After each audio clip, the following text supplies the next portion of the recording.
Welcome back to Founders Deep Dive, where we are really deep diving into the story of so many founders who have very much contributed into the wellness and the gender-based violence economy, courtesy of Sauti Kenya Leadership and Advocacy Program, which is an amazing, amazing partnership of Ushindi Empowerment Group and the Canada Fund for Local Initiatives. And you're going to hear a lot of gems from different founders who have been in the space for years. And yeah, look out for more. My name is Edwina Kwallah, Director, Cara Projects, which is an NGO that has 5 projects. One, which is the main one, and the one that hosts the other 4, is Cara Girls Rescue Center, which provides care, shelter for children who are from 0 to 18 years. We also have a gender-based violence unit, which also houses the ones who are 18 years and above at the time of admission. Then we also have 4 other programs. That is advocacy, sustainable housing program, women empowerment, and home-based support. And I want you to tell us a bit more about Cara Projects, when you started, what motivated the start, and what your experience has been so far. So Cara Projects is an organization that has a couple of projects. The main one being the shelter, where we provide care for survivors of gender-based violence and other forms of harmful practices against girls and women. It is our physical address that hosts other things that we do with Cara Projects. We work with, especially, we are in Kajiado County, in a place called Kibiko or Supuko, which is a Maasai populated community. And so most of our survivors are girls who are running away from child marriages. They come in, some of them who are expectant, others come with their babies. But we also have other forms of violence because we are not very far from Gong Town, which has other communities. So we do have even boys who have been sexually abused. We do have boys who come in together with their siblings because we do not want to separate them. And then other things that can cause children to be in need of care and protection. So at the shelter, we have different interventions. We provide psychosocial support because the children and the people who come in when they are traumatized because of the experiences they have had. We also have all the basic needs provision, that is food, the shelter, and their clothing and other things. Education has somehow been at the tail end because we try as much as possible to have the survivors coming and staying with us for the shortest time possible. But we know that some of the things or systems cause the children to be with us for a longer time. For example, delayed justice. At times, their perpetrators are not have not been arrested. They have not made statements, and it's indefinite the time of waiting. So at times we have them for a longer time. And that is how they end up going to school. But that would be a whole process on its own for them to go to school. But our aim is not to have them going to school, especially while at the shelter, because we try to get them out and get other survivors at the shelter as soon as possible. We also have a unit, we call it a gender-based violence unit, where we house or accommodate mothers or women who are running away from gender-based violence, especially those ones who would have been battered. And in that space, we are only able to house one survivor or one family at a time. At the rescue center, we have a capacity of 40, but at the GBVU, we have one family at a time. And there's a lot of work that needs to go around that. And there's a big struggle around the resources with the gender-based violence unit. The resources that would need, maybe like when a survivor comes in, when they have medical issues, they need reconstruction surgeries and many other things, their feeding and all of that. It is normally an issue. So generally, that is what we do at the shelter, but we also reach out to the publics and connect with other organizations, holding health clubs, engaging the community with dialogues, just to try and have a behavior change. We also have a women empowerment program whereby we bring in women, just again talking about issues that affect mostly women. That would be their nutritional needs, family planning, entrepreneurship, different things. We have a skills training where at the moment we are doing tailoring courses. And so we have the beneficiaries producing bags, earrings, and different things. I did mention that we are in the Maasai community, so the Maasais are very good at the beadwork. Yeah.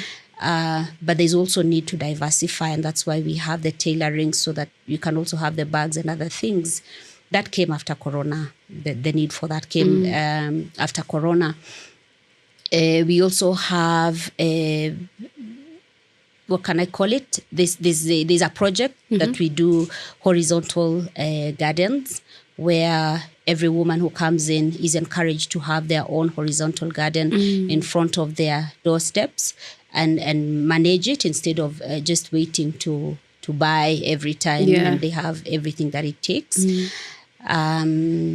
Yes. We also have a family-based support.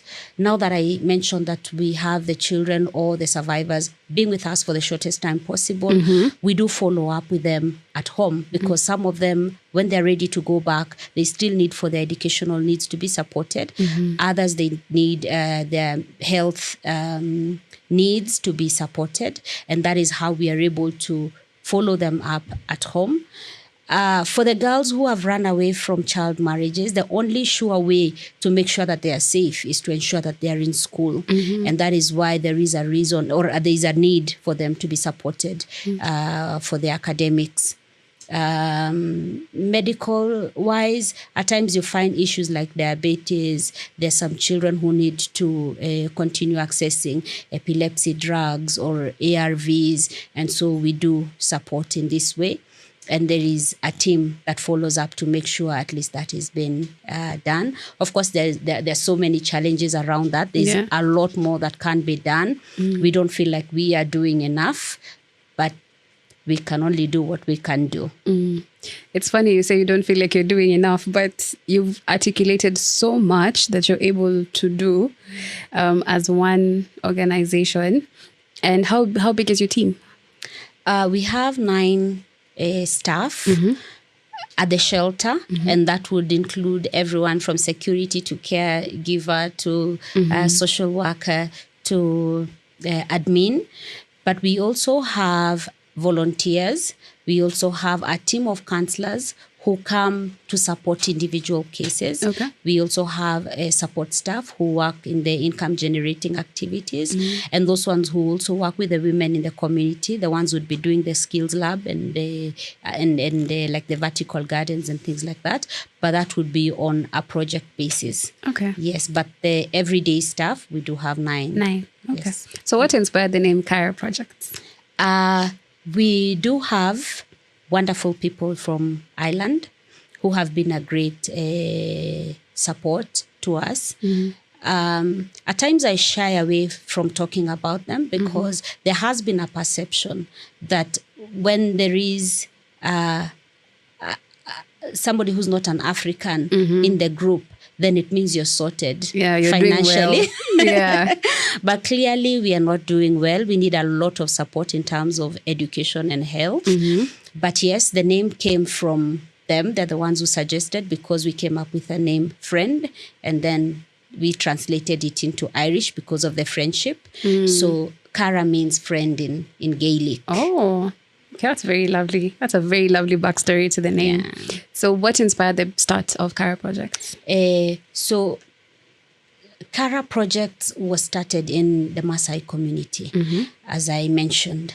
And so I was not able to do this on my own. So these friends that I did talk about have families. And so it happened that I have boys. I have biological boys. I didn't tell you about myself. Okay. I'll tell you all Yes, about myself. we'll But definitely yes, get I into have that. grown-up boys. And at our time of inception, we were wondering, what do we do? Do we set up a boys' center or do we set up a girls' center? And an amazing gentleman called Paddy suggested that we should have a girl center because this is Maasai community and the ones who are most affected are the girls. And so we did settle for that. And up to now, we did that it's now over 12 years ago. And when I look back, I really thank God that we settled for a girls center. Because I don't know what I would be doing with boys. But yes, mine are boys. Okay. I do want to get a bit into it and ask about the numbers and everything. But you did mention a lot of psychological care, which is something that most people don't even pay attention to. So what inspired Cara to look in that direction? Come again, sorry. You mentioned a lot of psychological programs that you have to help, Yeah. A lot of programs don't have that. So they normally think, okay, so we get you out of trouble, we give you maybe a job, or we empower you to get, a little job or to start your own business. And then that's that. So not many of them look at the psychological part of it. Actually, I don't think they don't look at it. It's just that maybe there's no resource to take care of that need. Okay. Because all of us have issues. Even until recently in Kenya, people were not talking about mental issues. Yes. It does not mean they were not existing. Everybody has issues. So you can imagine somebody who has had to have other things added on top of normal life. Yeah. And everybody who comes through the center has gone through traumatic experiences. And they're not the only ones even who need the psychosocial support, the counseling sessions, even the caregivers need sessions. All of us need debriefing sessions, but they need that more. And that helps everybody to know their space, because at times when you're dealing with, say, a sexually abused child, you might get angry at them because maybe they might turn out to be rebellious. They are not taking instructions. But that's not the problem. There's an inner issue. There's a root to the problem. Yeah. And that problem is the trauma that they have gone through. So unless that is addressed and they are healing, then everybody will just be shouting and everybody will be mad at the other person. And so we realize that that is key. Just like it's important for them to have their meals, it's important for them to have those emotional needs addressed. Yes, most definitely. Yeah. When did Cara Projects begin? Cara Projects began we got our registration in 2012. Okay. Yes, in 2012. Yeah. And between then and all the work that you've put in, how many, do you have the numbers? How many people have been able to go through your programs? What's the success rate? That's one of the weaknesses that we have, because we can't give you clear exact numbers. But yes, we've had at the center over 650 children, because we have both boys and girls who've gone through. Our gender-based violence unit, we just started it last year. Okay. Because I've just been dreaming and hoping and talking and shouting and crying, but I have not gotten the kind of support that I would need for the GBV. So GBVU, that would be for the adults, the ones who are above 18 years. Okay. And for that, we have had 8 women. And when I say 8 women, there are some who've come with 3 children. There are some who've come with 4 children. So the number is bigger than 8 for the GBVU. But again, the indirect beneficiaries are numerous, because we have the advocacy program where we go and have the health clubs in the schools. And again, when we have like international days that are being celebrated, there are many that we are able to reach out to. The day before, was it yesterday? Yes, yesterday when we were starting our 16 days of activism, we were walking from Ngong police station, heading to Ongata Rongai police station. That was where our procession was marked out. And one of the stops where we had, because our van is branded Cara Girls Rescue Center, and they saw all the banners and the plaque that people had, they stopped the one who was driving our van and reported a case. And a case was addressed there, like they were referred and they got help. So some of those numbers are not recorded. Yes, because at times you'll be in church and somebody knows what you're doing. Yeah. So they come to you, you do whatever it is that needs to be done, but that doesn't go into the books. But it still counts as heavy impact, Yes, clearly. yeah. Okay. What inspired the beginning of Cara Projects? And I think that will very much tie into who Edwina is. Yes. Tell us a bit more. I did mention our wonderful friends from Ireland. Yes. We connected in 2009 in a shelter that was not running well. I am a firm believer that children should not be in institutions for a long time. And so this institution would have the children for a very long time, from when they're babies until like after they started in Kibera and then came to Kajiado County. And I got an opportunity to work with this institution, and the people were very cruel. Really? The management was really cruel to me. And I was giving my best, because you can imagine maybe like you're getting birth certs for children who do not have like documentation, and you can imagine the system in Kenya. So it was not a very good experience. And that center ended up being closed. When it was closed, and we had connected in this center. When it closed, I went away and did other things. And then Paddy looked for me and asked me, what do you think we should do? And that is where now we started. Like, I have boys, you have girls, and what can we do?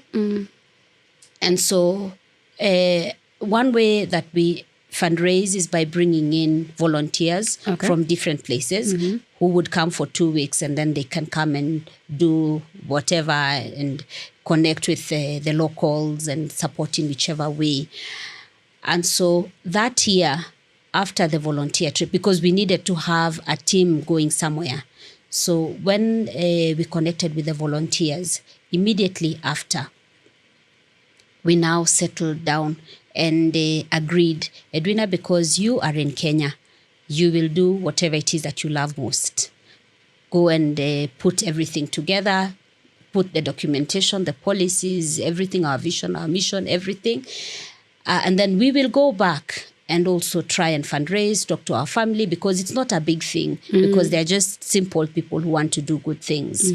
And so at that time, I had connection with interns and volunteers from the Children's Office, Kajiado. By that time, what is it called? We were still in Rift Valley in the 8 provinces. Devolution had not happened. Yeah. Yes, and so we were still within Rift Valley province. And so I called these young minds and we sat down together. We came up with a constitution. We came up with the plan, everything that we wanted to do. And by that time, we had already agreed that we were going to set up a girls' center. And that is where we started. Wow, that's lovely. Yeah. And over the years, you've been able to... Yes, so over the years, we've been able to get our NGO status. So Cara Projects is an NGO. And then now we've also been able to get a certificate for running a charitable children's institution. So right now, the government is working on care reforms. So we are moving away from that and going into the community-based support approaches and other alternative ways of care for children and people in need. We're coming back right to that. I want to ask a bit more about you. So tell us a bit about you and what it's like for you to be in the space that you're in, and how you're able to balance, your boys and, Cara. Well. Edwina. Edwina is a lover of Christ, a mom to 2 adult boys. One is 20, the other one is 18 years old, married to a gentleman called Timothy, who's a counseling psychologist, and we work together at the shelter from beginning. He has been very gracious, so we have done this together. I think this passion that I have is inherent. So I do have a passion for serving children and people who are in need of care and protection. And it comes, I think, from my grandmother. Okay. My grandmother took in a newborn and raised her. And this newborn that she took care of is right now a director, a proprietor of a group of schools. Wow. I grew up in a family where the doors were never locked. Actually, it is only recently that my brother built a gate to our home. You never had a We gate? never had a gate growing up. Wow. And so people would just come in and go out. All of them would be coming looking for help, for education, whatever support somebody has, somebody who's sick. And where I am born, there's just a slum that is next to it. It's called Madare in Ngong. And so people would be going towards our home and they would be saying, we are going to Kwallah's. So I've maintained my father's name. So I love my husband very much. Yes, and he was not rich, he was not wealthy. And so at times you'd have even 25 plates that are spread out on the ground so that whatever was cooked would be served to all these people.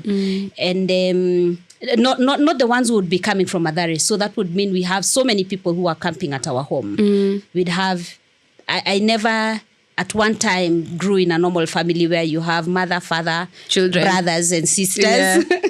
It was always full of people who have turned out, most of them who've turned out into great people, some of them who are abroad. My father has since rested, and same to my mom. But that's why I say I think my passion is inherent. Yes. When I went to school as a teenager, I would collect toilet paper, soap and others, and I would find a way of taking to centers. So I learned about centers at least early. Campus life also, I happened to be in a school that is next to Kenyatta National Hospital. So over the break, of course, not every time you'd have enough money for food. Yeah. So when I didn't have money to buy, which is most of the time, I'd cross the road and I would go and spend time with children at the cancer ward, just enjoying time with them. And that has been my life. I have just loved being around children. I have just loved seeing people thriving. Yes. And this is what you do full time? This is what I do all the time.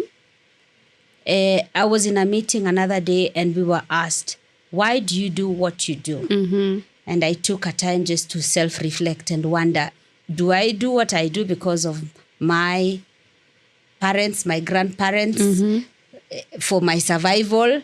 But no, I don't see myself anywhere else. Like, this is just where I just love to be. I don't see myself doing any other thing other than just being there, present for these ones who need a voice to speak up for them. Yeah. Okay. And just a shoulder to lean on. Yeah. So CaraProjects has been in existence for a bit over a decade, if I'm not wrong. Yes. And you have seen very many cases, very many stories. Yes. Do you have any that have stood out for you that you would want to share with us? Yes. Yes. There are quite a number. I'm trying to think which one.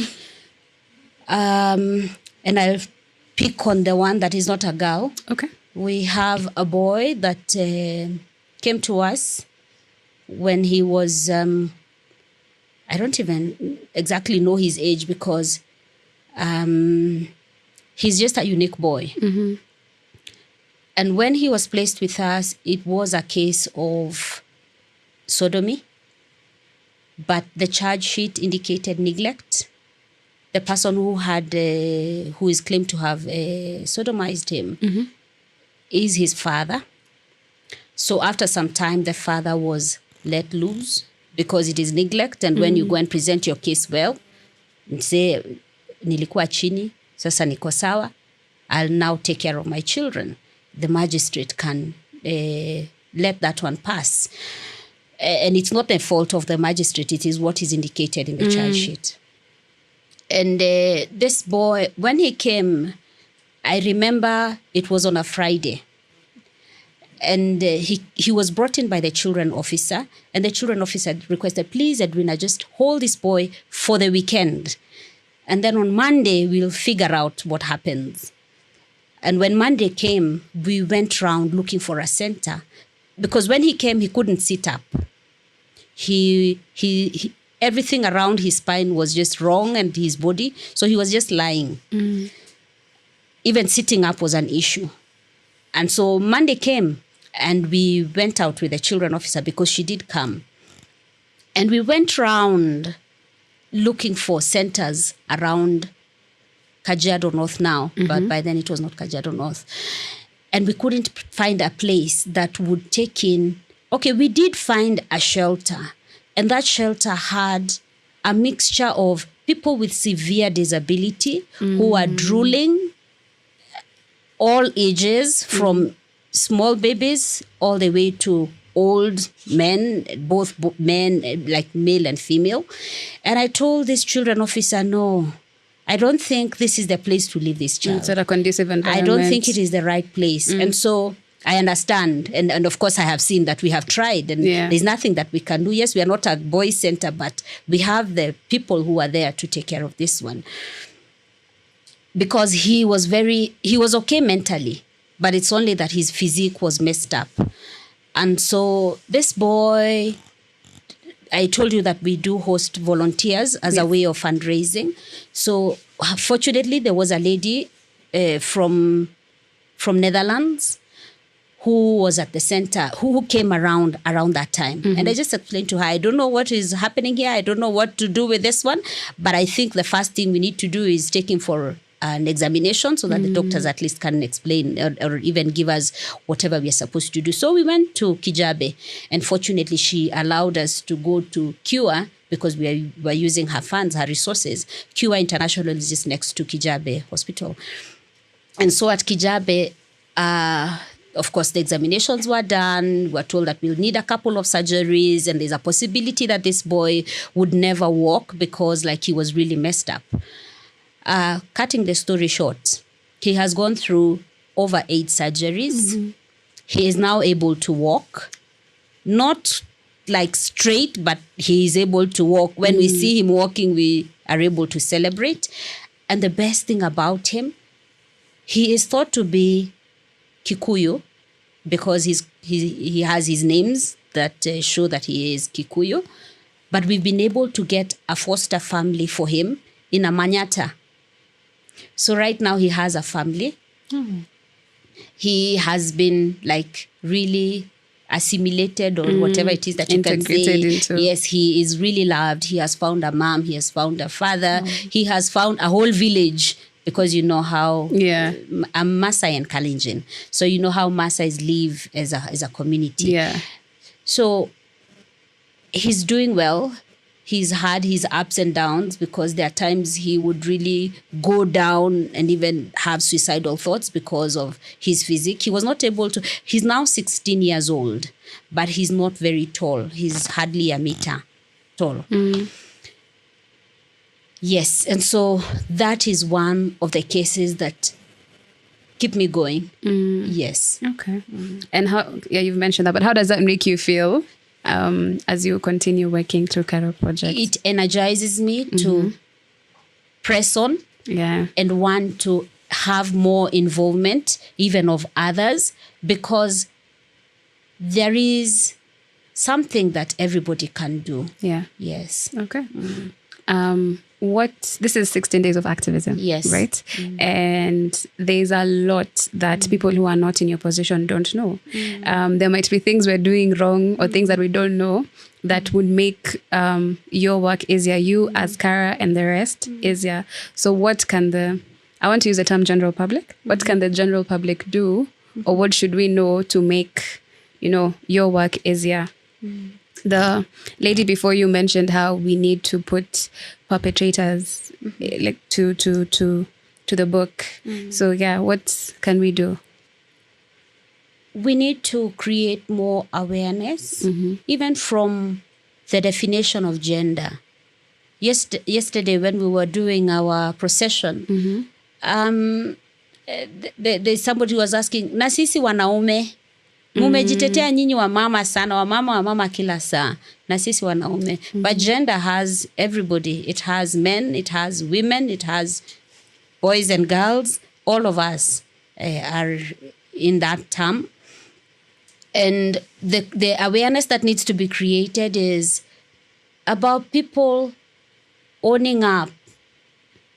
Yes. And also accepting where they are and whatever it is that they are going through, and not being ashamed about it. Yes. And just creating awareness that it is okay to be vulnerable. Okay. Yes. Because it is only then that we can be helped. And at times, most of the time, the help begins with us. Yes. Okay. So when people know this, it is better. It is better, and it is also good when people have knowledge about the referral pathways. Like, what do I do when this is happening, either to me or somebody that I know? Okay. Yes, and even just support the process. Tell us a little bit more about referral pathways. Referral pathways are like, and even how to handle somebody, for example, a case of defilement. Okay. It is important that the survivor is told that it's important that they do not clean up. They just remain as they are. And where they should start is at a medical facility where they get examined and it is recorded. Then they should go ahead and get an OB. After they get an OB, they should ensure, or whoever is helping them should ensure that the right thing is recorded in the charge sheet. Because as I mentioned about our case earlier, yes, the wrong things were entered in the charge sheet. I don't know for what reason, but it costed that boy his justice. So it is important for them to ensure that the right things are entered and they maintain their statements. Yeah. Yes, and then, of course, after that, it is important to follow the process to the very end. So that's a referral pathway, for example, you've given us for defilement. Yes. Okay. Now, the area that you're in, as you mentioned, among the Maasais, there's a lot of community. So how do you partner with members of the community to assist in your projects, or how does that, how do you exist within the community? We are great. We are buddies. Okay. Until somebody tells you we have agreed, everything that we have agreed, we will make sure that we follow. And then they just do not follow. Do not follow. There are so many examples, and my head just runs when I just talk about maybe like at the center. We have a case management for every individual child. Part of it is having conference with the family before reintegrating a child. That family conference has Cara, it has the children's office, it has the ngao, that would be the chief representative. It has pastors or imams, but there are not many imams in the Maasai community. It has neighbors, everybody that can form a safety net for a child. And then there's a form that is normally signed after everything has been agreed. For example, it's a child who was rescued from child marriage. Okay. And the family would be expected, of course, you would have walked this journey for a long time, but they would be expected to receive their child back, because it's a journey to receive. By the time we are having the family conference towards the exiting, they would be expected to receive the child back. And there would be terms: when you have your child back, make sure they're in school, make sure that they do not get married, whatever you did with the dowry, you need to sort it out, and everything is settled. And then they sign that we will not go against this. This is a lot of diplomacy. So there's no coercion, there's no aggressiveness, there's no court process, there are no police that are involved. Yes. And so after that, we'd leave, everybody would leave. And then, of course, we would need to follow up. And then the family would be expected to ensure that they do everything that they have committed to do. Some of the time, maybe we might be able to commit or to support their education or their medical needs if the child needs anything in terms of medical support. Some of the time, you'll find the moment you leave, that child has been taken to the very man that they had been rescued from. Oh my. So you start from square one. So before you were friends, even you had tea together, you were laughing, but you were on your own. But that's not all of the cases. That would be like one of them. But most of them would work. In such a case, then now there would be police involvement and all. Going back to, again, another scenario. At the shelter, we have tried to make sure that we have good relation with the community. And so when we have visitors, local or international, we have a Maasai market that we have the women running. And so they can come and sell their beads, they sell their wares. At times they even come to Nairobi and they buy other things that they're not making, and then they would sell and make a margin out of it. And this is to ensure that we are in good books, like we have a good relationship. So whenever Cara goes into the community, we are friends, we are not enemies. And anytime there's a problem, because like currently we have an issue, the rate of teenage pregnancy has gone up again within our area. And it's even within a bigger part of Kajiado County. And so what we do, we allow or we host a community engagement, a leaders forum, where we have the members of the community coming up with solutions, coming up with ideas, trying to identify what has gone wrong. And then now we work and walk together in making sure that we come up with programs that they own, so that at least we also celebrate the achievements together when the achievements to be celebrated. Okay. And with Cara Projects, so what gaps can you say you have now? Resources. Okay. We were having a conversation and we were asked not to be shy. Yes, to say that we are having challenges with resources. Okay. Yes, because as I mentioned, we have the survivors taking the shortest time possible at the shelter. But that does not mean that their needs have all been met for them to go back to the community. And the moment they leave, there's another one who comes to occupy that space.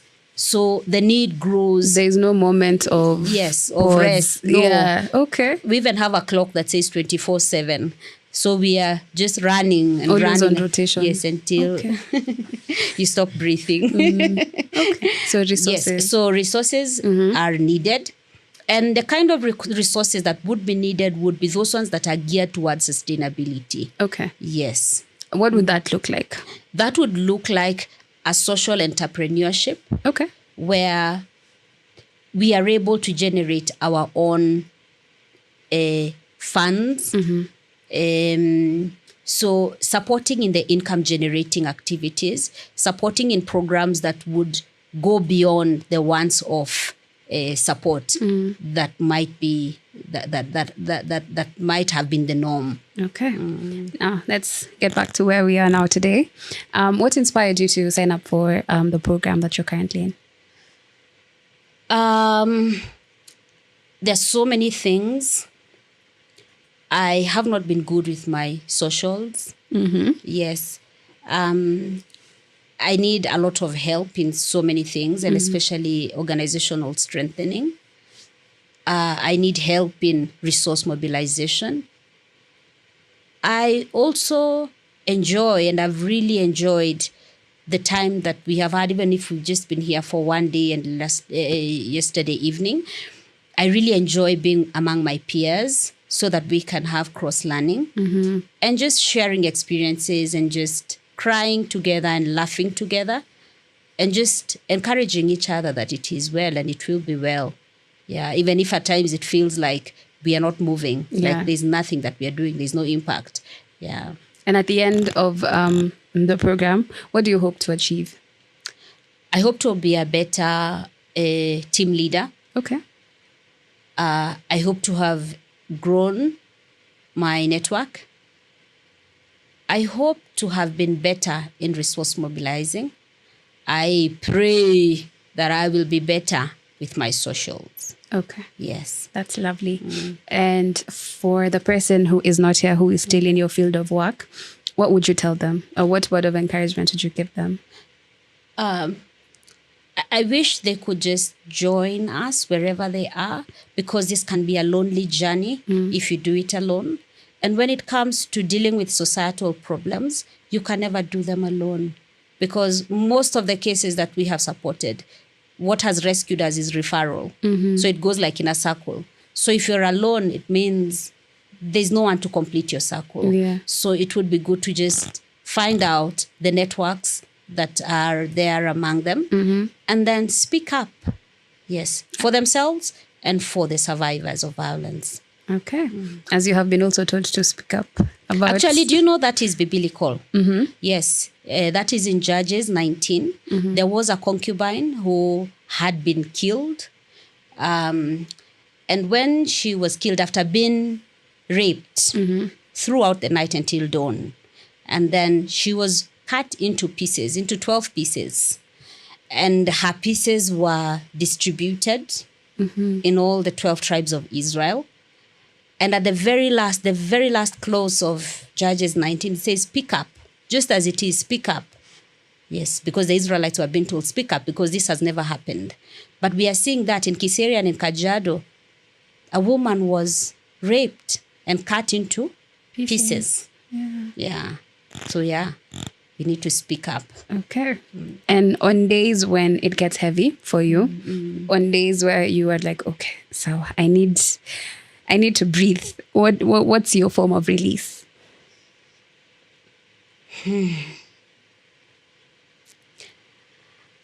Only recently, I have been able to join a group of women. They're called Women Regional Network.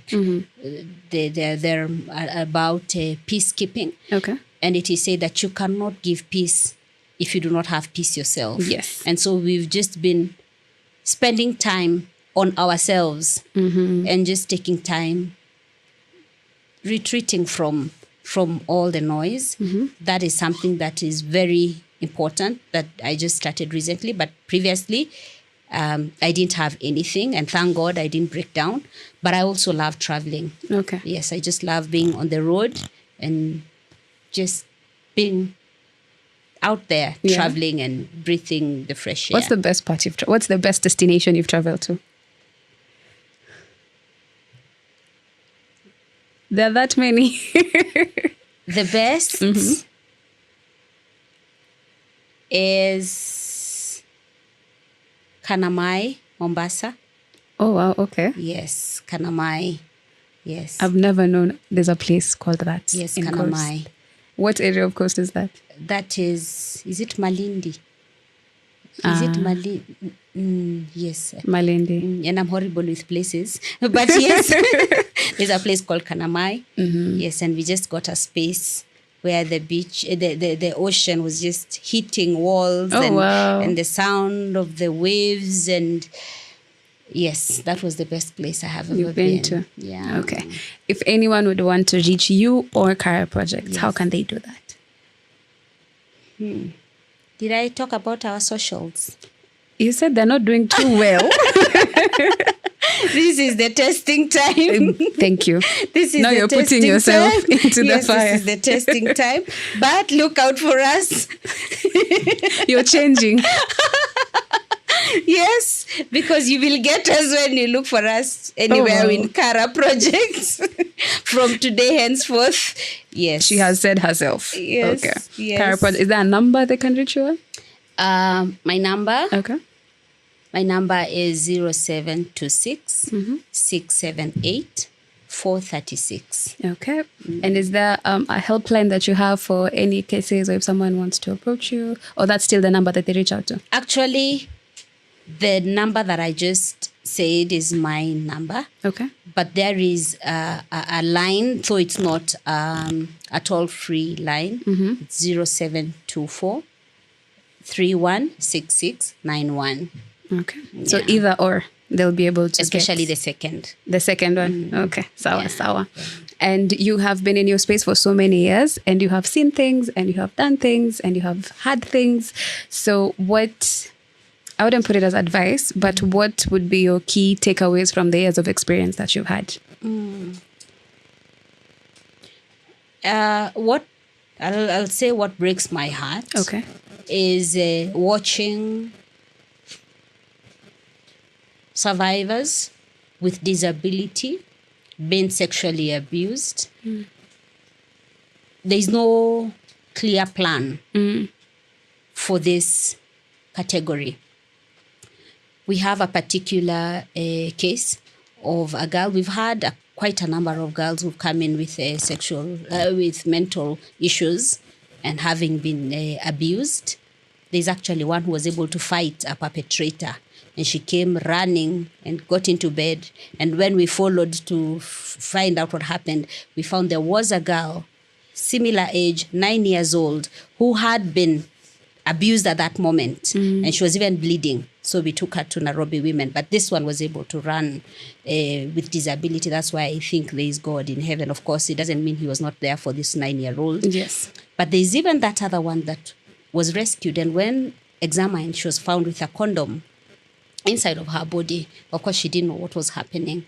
And for such a case to get justice, you don't know where to start. Because, like, she's not able to testify. When she tells you what happened, she'd be laughing. Because she doesn't have full understanding. Yes. Oh my, okay. So there's also another one who was rescued and was pregnant. And she would pick stones and hit her stomach, throw herself on the ground, like she was clearly trying to harm herself. Fortunately, she was able to give birth to a healthy baby. But there's no proper plan for survivors who have mental issues. There's also an issue of homelessness associated with gender-based violence. Because, like, when you have these ones who need to get out of the shelter to create space for others, where do they go to? The perpetrators are still on the loose. So there's a lot of policy work that needs to be done. There's still a lot of work that needs to be done. Okay. Yeah. And I'm very sure that you are very capable of doing the work that needs to be done. Oh my God. I don't have a solution for the mentally unstable, but no, yes. but you're doing a good job at ensuring that you can do what you're able to do. And as you've met your counterparts today and yesterday, that they're also in the fight of ensuring that the mental well-being, the physical well-being, the economic well-being, they're doing okay. Yeah. So your stretch is appreciated. Thank you, Edwina, for allowing me to interview you. That has been our time. Is there anything you want to close us off with? Thank you. Thank you so much for having me. And I just really appreciate. And I just hope that, like, when we have 16 days of activism, we will have clear results. Yes, we will have development. We will have progress. Yes. And the government will also come in to support, because there are funds. There is enough for everyone in this land of Kenya. Yes. And like we were having a discussion in there and saying, right now, there is a conversation about affordable housing. Yes. There should be some houses that should be just set apart for survivors of gender-based violence. Yeah. To get them back at least on their feet. Thank you so much. I hope we can continue our conversation at some point in the program, but this is a very good place to start. Asante sana. Asante.